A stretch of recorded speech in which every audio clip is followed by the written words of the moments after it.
कई बार हमारे student sentence में दो हैड देख लेते हैं ना, वो कंफ्यूज हो जाते हैं। उन्हें लगता है कि सेंटेंस में दो हैड कैसे आ सकता है, यहीं पे गलत है।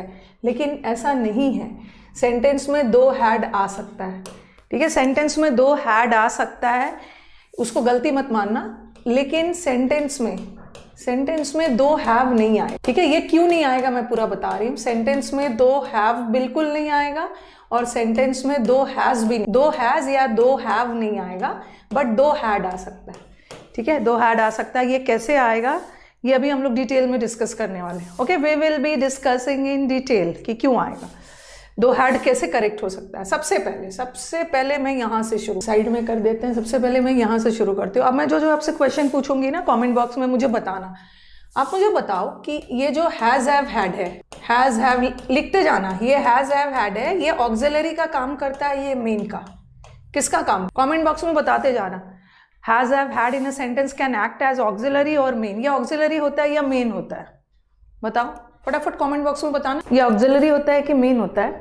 नहीं, दोनों होता है, दोनों होता है, दोनों होता है, दोनों। ये वाक्य में ऑक्सिलरी वर्ब का भी काम कर सकता है और वाक्य में मेन वर्ब का भी काम, दोनों का काम करता है। ऑक्सिलरी का भी काम कर सकता है, मेन वर्ब का भी काम कर सकता है। ये सेंटेंस देखना, he has a pen, he has written. दूसरा लिखा, he had lunch, उसने लंच किया। और फिर मैंने लिखा he had taken lunch। तो ये जो हैज हैव है ना, वाक्य में ऑक्सिलरी भी हो सकता है, मेन भी हो सकता है। he has a pen, ये पेन क्या है? ये पेन नाउन है।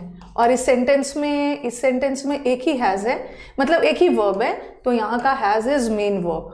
पोजेशन बता रहा है, ठीक है, पोजेशन बता रहा है, he has a pen, possession के बाद। ठीक है, और दूसरा he has written, देखो यहाँ पे हैज के बाद वर्ब का थर्ड फॉर्म आ रहा है, he has written। तो ये जो written है वो मेन वर्ब है।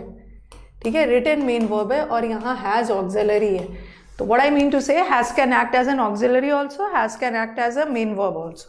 जहाँ भी has possession बताए, वहाँ का has मेन वर्ब है। he had lunch, lunch तो नाउन है और यहाँ अकेला एक ही वर्ब है, मतलब मेन वर्ब है।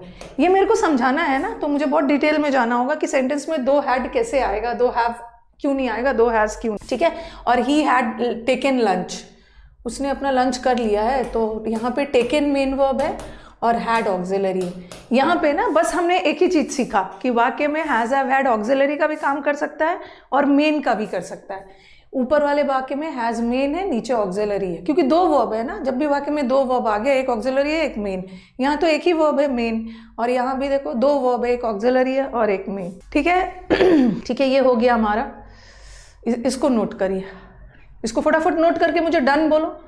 चलो मैं दूसरा स्लाइड लेती हूँ, ये तो लिख ही लिया। अब मुझे दूसरे स्लाइड में पॉइंट टू बी नोटेड आपको करना। अब मुझे बताना, अब मैंने यहाँ पे लिखा V1, जब मैंने आपको वर्ब पढ़ाया था V1, V2, V3, V4, V5। ये जो V1 क्या है? V1 is present tense plural. Present tense plural में हैव आ जाएगा। V1 is present tense singular, इसमें हैज आ जाएगा। और V2 भी इसका हैड है और इसका V3 भी हैड है और इसका V4 हैविंग है। ये बताना जरूरी है, ये भी लिखते जाइएगा, लाइन से लिखते जाइएगा ना, आपको सब समझ में आएगा। तो V1, V2 ये सब करवा दिया। अगर सेंटेंस में अकेला हैज हो और अकेला हैव हो, अकेला हैज हो और अकेला हैव हो, तो वो सिंपल प्रेजेंट होता है। सिंपल प्रेजेंट है ना, जैसे मैंने लिखा I have a pen, pen तो नाउन है और ही हैज अ पेन, ये दोनों सिंपल, दोनों सेंटेंस का टेंस क्या है? सिंपल प्रेजेंट, दोनों सिंपल प्रेजेंट टेंस। कई बार बच्चों को कंफ्यूजन होता है ना कि जब वो सेंटेंस में हैज हैव देख लेते हैं, उसको वो परफेक्ट समझ लेते हैं। हैज हैव, अकेला हैज हैव परफेक्ट थोड़ी होता है। हैज हैव के बाद थर्ड फॉर्म आ गया ना, तब वो परफेक्ट टेंस होगा। अगर इसी हैज के बाद थर्ड फॉर्म होता, इसी हैव के बाद अगर थर्ड फॉर्म होता, तो वो सेंटेंस क्या जाता? तब वो जाता प्रेजेंट परफेक्ट। अकेला हैज हैव देख के थोड़ी परफेक्ट हो जाएगा। उसके बाद V3 का आना जरूरी है, बट यहाँ पे कहीं भी V3 नहीं आया, यहाँ पे तो पेन नाउन आ गया। अगर V3 आएगा ना, तभी उसको प्रेजेंट परफेक्ट। देखो अभी लिखा मैंने, he has done the work, या they have written the essay. इसको बहुत डिटेल में समझाना होगा, तभी आपको समझ में आएगा वाक्य में दो हैड क्यों आता है। They have written the essay. अब देखो ये परफेक्ट हो गया ना, देखो हैज़ के बाद थर्ड फॉर्म परफेक्ट, हैज़ के बाद थर्ड फॉर्म भी परफेक्ट और हैव के बाद थर्ड फॉर्म भी परफेक्ट, तो ये सेंटेंस परफेक्ट आ गया। यहाँ पे हमने यही सीखा कि अकेला हैज़ हैव परफेक्ट नहीं होता है, हैज़ हैव हैड परफेक्ट का काम तब करेगा ना जब उसके बाद थर्ड फॉर्म आएगा। जैसे अकेला हैड, अकेला हैड क्या है, सिंपल पास, अकेला हैड सिंपल पास, और हैड के बाद अगर थर्ड फॉर्म ले आते हो, हैड के बाद अगर थर्ड फॉर्म होगा तो वो पास परफेक्ट होगा। अकेला हैड को पास्ट टेंस में, अकेला हैड को पास परफेक्ट मत समझ लेना, हैड के बाद V3 आएगा तभी उसको पास परफेक्ट मान। ओके, लिख लिया है, क्योंकि आज हम वही चीज़ों के थ्रू एक्सप्लेन करेंगे ना, बातें करेंगे जहाँ पे बच्चों का कंफ्यूजन होता है। तो याद रखना कि अकेला हैज़ हैव हैड इनडेफिनिट में यूज होता है, ठीक है, और हैज़ हैव के बाद थर्ड फॉर्म प्रेजेंट परफेक्ट और हैड के बाद थर्ड फॉर्म पास्ट परफेक्ट। और ये सब देख लो, ये सब देख लो। अब नेक्स्ट वाला लिख लिया है इसको। हाँ, अब हम चलते हैं कि इस वाक्य में दो हैड कैसे आता है। मैंने ये लिखा, मैंने लिखा आई टुक लंच, ठीक है, and then I write I had taken lunch. अब मुझे बताओ कि पहला वाला सेंटेंस का टेंस क्या है, आई हैड टेकन लंच। पहला वाला सेंटेंस का टेंस क्या है, पहला वाला में टुक है, ठीक है, यहाँ पे टुक है। अगर टुक है तो ये कौन सा टेंस है, अकेला टुक है, ये सिंपल पास्ट है। सिंपल पास्ट है, लेकिन यहाँ हैड के बाद थर्ड फॉर्म आ रहा, तो ये क्या है, ये क्या है, पास्ट परफेक्ट, पास्ट परफेक्ट, ठीक है, पास्ट परफेक्ट है। और हम लंच को टेक भी करते हैं, लंच को हैड भी कर सकते हैं। I have lunch, he has lunch, he had lunch. हम, मैंने तो यहाँ पे आई टुक लंच लिख दिया, लेकिन अगर मैं लिखती ना आई हैड लंच, ये भी सही है। लेकिन देखो अकेला, लंच तो नाउन है, लंच नाउन है, और यहाँ पे अकेला हैड है, अकेला हैड आ गया तो ये सिंपल पास्ट, या अकेला हैड आ गया तो ये सिंपल पास्ट है, और हैड के बाद V3 आ गया तो, हैड के बाद V3 आ गया तो परफेक्ट, परफेक्ट परफेक्ट।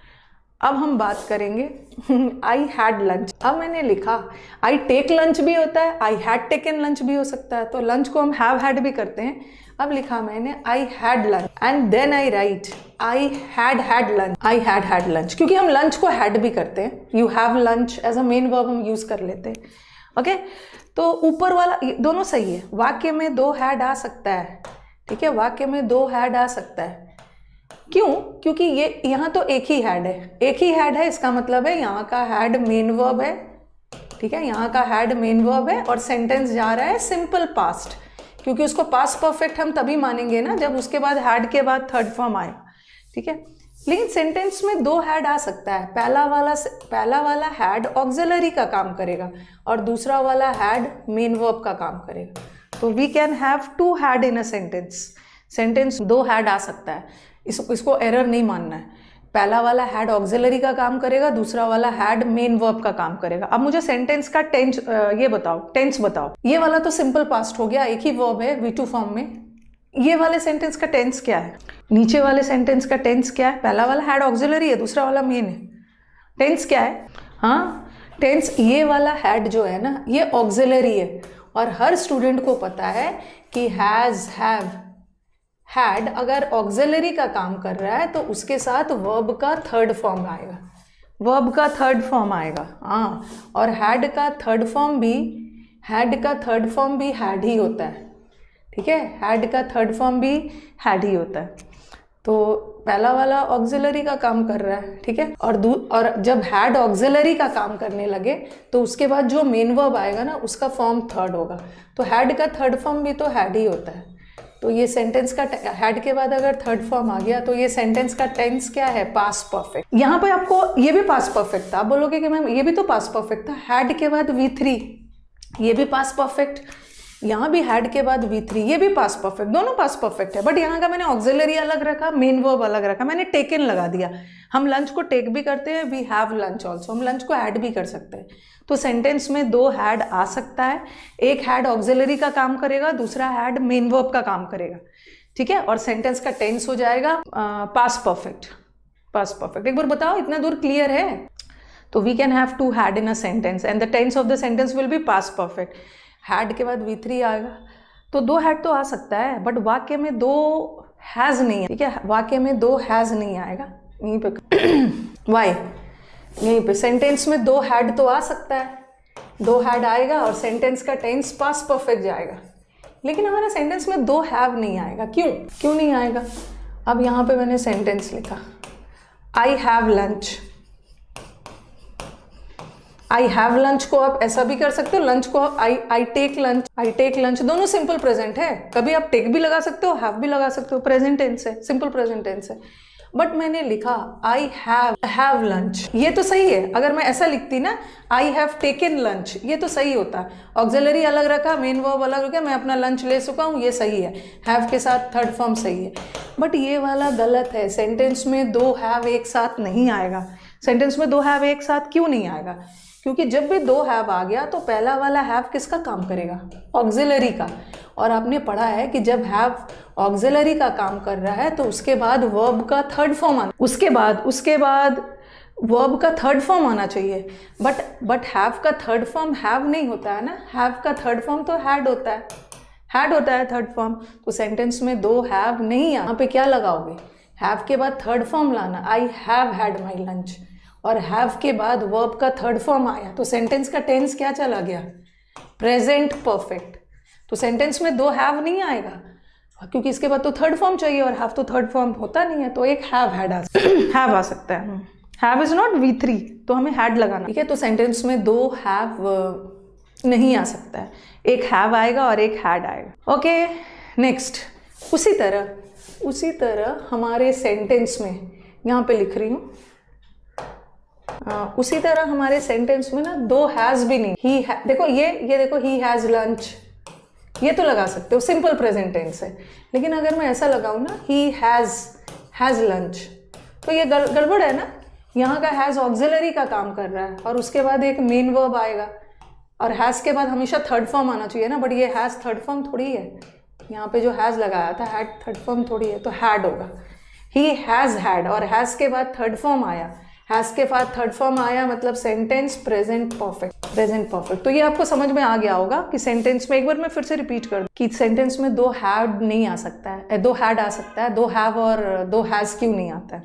ठीक है, हैज हैड होगा, हैड लगाना जरूरी है, क्योंकि हैज के बाद थर्ड फॉर्म आएगा और हैड ही थर्ड फॉर्म। तो हम लोग लास्ट में एक बार हम लोग फिर से एक बार रिवाइज कर लेंगे इसको। सब लिखने में बिजी है, स्टूडेंट्स आर बिजी राइटिंग। आधा से अधिक तो सेशंस अच्छे लग रहे हैं, लाइक भी करना है। आधा से अधिक तो बिजी हो जाते हैं, अब सब छुट्टी वुट्टी में बिजी है सब। आई हैव हैड लंच आ सकता है, हाँ, मैं अपना लंच ले चुका हूँ। ओके, चलो, everybody is asking the same question.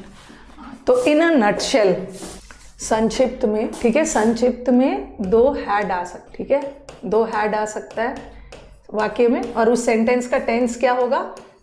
Had, पहला वाला हैड ऑक्सिलरी का काम करेगा, ठीक है, पहला वाला हैड ऑक्सिलरी का काम करेगा और उसके बाद थर्ड फॉर्म आएगा। हैड के बाद थर्ड फॉर्म आ गया तो सेंटेंस का टेंस चला गया पास्ट परफेक्ट। लेकिन सेंटेंस में दो हैव नहीं आए, ठीक है, दो हैव नहीं आएगा, क्योंकि पहला वाला हैव ऑक्सिलरी का काम करेगा ना, और हैव के बाद हमेशा वर्ब का थर्ड फॉर्म चाहिए, और थर्ड फॉर्म हैव नहीं होता है, हैड हो। तो सेंटेंस में एक हैव हैड आएगा, और सेंटेंस का टेंस क्या जाएगा? हैव के बाद हैव है, उसके बाद V3 आ गया थर्ड फॉर्म, तो ये सेंटेंस का टेंस क्या चला जाएगा? Present perfect. Okay, present perfect. Okay, अब सेंटेंस में दो हैव नहीं आएगा, क्या आएगा? एक हैव और हैड। उसी तरह सेंटेंस में दो हैज भी नहीं आएगा, वही चीज मैं रिपीट कर रही हूँ बार बार। हैज के बाद हमें थर्ड फॉर्म चाहिए, हैज हैड, ये सही है, और सेंटेंस का टेंस क्या जाएगा? Present perfect. धीरे धीरे समझा रही हूँ कि आपको बार बार पूछने की जरूरत ही नहीं, बार बार आपके पूछने की जरूरत ही नहीं है, धीरे धीरे ही तो समझा रही हूँ। तो ये हमें पता चल गया कि एक दो हैड आ सकता है, और एक हैज के बाद हैड आ सकता है, और एक हैव के बाद भी थर्ड फॉर्म हैड आ सकता है। देखो सब जगह थर्ड फॉर्म, हैड के बाद V3, हैज के बाद V3, और हैव के बाद भी V3, और ये दोनों प्रेजेंट परफेक्ट, और ऊपर वाला पास्ट परफेक्ट। अब इससे एरर कैसे आएगा बता रही हूँ, इसको नोट कर लीजिए। Good morning Shubham, good morning. Had, has had या हैव हैड प्रेजेंट परफेक्ट होगा, और दो हैड वाला पास्ट परफेक्ट होगा। तो कभी भी ना दो हैड को देख के एरर मत समझ। लिख लिया है सबने? अब खत्म ही है, टेंस खत्म ही है। हैड लगाना है, हर जगह हैड लगाना है। ओके, अब मैं आपको एक क्वेश्चन दे रही हूँ। If we had Mohan in our team, if we had Mohan in our team, we would have won the match. अगर मोहन हमारे टीम में होता तो मैच जीत गए। और लास्ट वाला नो एरर। सेंटेंस देखना आप। If I had money I would help the poor. कभी कभी इन्वर्जन इफ हटा के भी सेंटेंस को कंडीशनल बनाते हैं, ठीक है। इफ हटा के भी सेंटेंस को कंडीशनल बनाया जा सकता है इन्वर्जन करके। If I had money I would have help the. पहले ना मुझे नीचे दोनों सेंटेंस में बताओ कि कौन सा करेक्ट है। कल मैंने इस पे बहुत डिटेल में डिस्कशन किया है। ऊपर वाला सेंटेंस को छोड़ो, पहले मुझे नीचे का दो सेंटेंस बताओ कि इसमें से कौन सा करेक्ट। नीचे का दो सेंटेंस बताना, ए और बी में से कौन करेक्ट। मेरे पास पैसे होते मैं गरीब की मदद करता। पहला वाला नहीं है, पहला वाला का तो नंबरिंग ही नहीं है। नीचे का दो बताओ, ए और बी दिया है। अरे वुड के साथ हैड कहाँ से लगा लोगे? वुड मॉडल वर्ब है। ये तो मैंने मॉडल वर्ब कितना डिटेल में पढ़ाया है। मॉडल वर्ब के साथ कभी हैड लगेगा? हैड नहीं लगेगा ना। मॉडल वर्ब V1 लेता है। मॉडल वर्ब के साथ जब भी लगता है हैव ही लगता है, हैज भी नहीं लगता, हैव ही लगता है। वी वुड वन बहुत पीटूंगी जो बोलेगा ना we would won. Would modal verb है, वी वुड वन नहीं होगा, वी वुड विन होता तो हो सकता। अरे दोनों सेंटेंस करेक्ट है, दोनों सेंटेंस करेक्ट है। कल मैंने आपको बताया था ना, कंडीशनल वाले सेंटेंस में मैंने प्रेजेंट भी करवाया और कंडीशनल में मनी तो नाउन है, मनी तो नाउन है। ये चीज को ध्यान रखना, मनी नाउन है। यहाँ पे अकेला हैड है, अकेला हैड है तो ये क्या है? सिंपल पास्ट, ठीक है। और वुड हेल्प भी सिंपल पास्ट। सिंपल पास्ट का कॉम्बिनेशन सिंपल पास्ट से सिंपल पास्ट का कॉम्बिनेशन सिंपल पास्ट से बनेगा। और दो हैड आ गया ना, दो हैड आ गया तो ये तो परफेक्ट हो गया। कल बताया था if plus had plus V3। ये देखो हैड प्लस V3 है ना, ये परफेक्ट है और इसका कॉम्बिनेशन परफेक्ट से बनेगा। तो दोनों करेक्ट है ना, दोनों करेक्ट है। दोनों में कंफ्यूजन क्यों है? Both of them are correct. पहला वाला इंडेफिनिट है, सिंपल पास्ट है, नीचे वाला परफेक्ट। अब मुझे बताओ कि ऊपर वाला सेंटेंस में रॉन्ग कहाँ पे?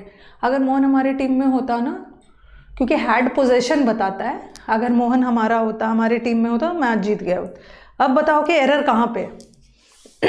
जल्दी से। वुड हैड कभी नहीं होता, वुड हैव होता। हाँ, अब हमारा देखो, देख लो सेंटेंस देख लो। ये मोहन नाउन है, मोहन नाउन है और अकेला हैड है। अकेला हैड तो सिंपल पास्ट होता है, ठीक है। नीचे वाला सेंटेंस को हटा रही, एक्सप्लेनेशन के लिए जगह बच जाए। ये तो सिंपल पास्ट है और ये जो वुड हैव वन ना, ये वुड हैव वन है, ये तो परफेक्ट है। और कॉम्बिनेशन क्या होता है? सिंपल पास्ट का कॉम्बिनेशन सिंपल पास्ट से और परफेक्ट का कॉम्बिनेशन परफेक्ट से। तो हमारे स्टूडेंट्स के दिमाग में दो तरह का आंसर जाएगा। कुछ बच्चे यही सोचेंगे ना कि अरे ये जब सिंपल पास्ट है तो चलो इसको भी सिंपल पास्ट बना देते हैं। इसको क्या बना देते हैं? Would win. वन मत लगाना, वुड विन। जिन बच्चों के दिमाग में ये जाएगा ना कि ये सिंपल पास्ट है तो चलो इसको भी सिंपल पास्ट बना देते हैं, तो जिन बच्चों के दिमाग में जाएगा ये बात तो उसका आंसर तो बी होगा। और कुछ बच्चों के दिमाग में आएगा कि अगर ये परफेक्ट है इसको भी परफेक्ट बना देते हैं। पोजीशन बताने के लिए हम परफेक्ट में दो हैड लगा देते हैं। इफ वी हैड मोहन, हम इसको परफेक्ट बना देते हैं। उन बच्चों का आंसर जाएगा ए। आप तो एग्जाम में दोनों तरीके से सोच सकते हो ना, या तो दोनों को परफेक्ट बना दो या तो दोनों को पास्ट में कर दो, सिंपल पास्ट में, लेकिन आंसर तो कोई एक ही होगा। चलो बताओ, अब बताओ कि क्या किया जाए? दोनों को परफेक्ट बनाया जाए या दोनों को सिंपल पास्ट? बताओ। सेंटेंस का सेंस देखना होगा, सेंस देख। अब हम अपना सेंस देख के अकॉर्डिंगली लगाएंगे, बताना। हाँ सेंस नहीं, नो एरर कहाँ से आए? नो एरर तो बिल्कुल भी नहीं है। यहाँ हम लोगों को दो दो एरर दिख रहा है और आप नो एरर बोल रहे हो। देखो सेंटेंस का सेंस देखो। टेलीग्राम का लिंक मैंने कमेंट बॉक्स में पिन कर दिया। ये सेंटेंस देखो, we would have won the match. अगर मोहन हमारी टीम में होता ना तो हम मैच जीत गए होते। We would have won the match, हम मैच को जीत गए होते। इसका मतलब है कि मैच हो चुका है और हम जीत नहीं पाए हैं। मैच हो चुका है और हम जीत नहीं पाए हैं, इसका मतलब है काम हो चुका है। काम हो चुका है मतलब काम को परफेक्ट, ना मोहन हमारे टीम में था और ना हम मैच जीत पाए, तो काम हो चुका है ना। जब काम हो चुका है तो उसको परफेक्ट में डालो। यहाँ पे दो हैड, ठीक है। ओके, हो चुका है। We would have won the match, हम मैच को जीत सकते थे बट हम मैच हार गए। हारने का काम हमारा खत्म हो गया। परफेक्ट में रखोगे, इसको इंडेफिनिट नहीं कर सकते हो ना। वी वुड नहीं लगा सकते, हम जीतेंगे नहीं, जीतने वाले हम हार चुके हैं मैच को, काम हो गया, तो इसको भी परफेक्ट डाल।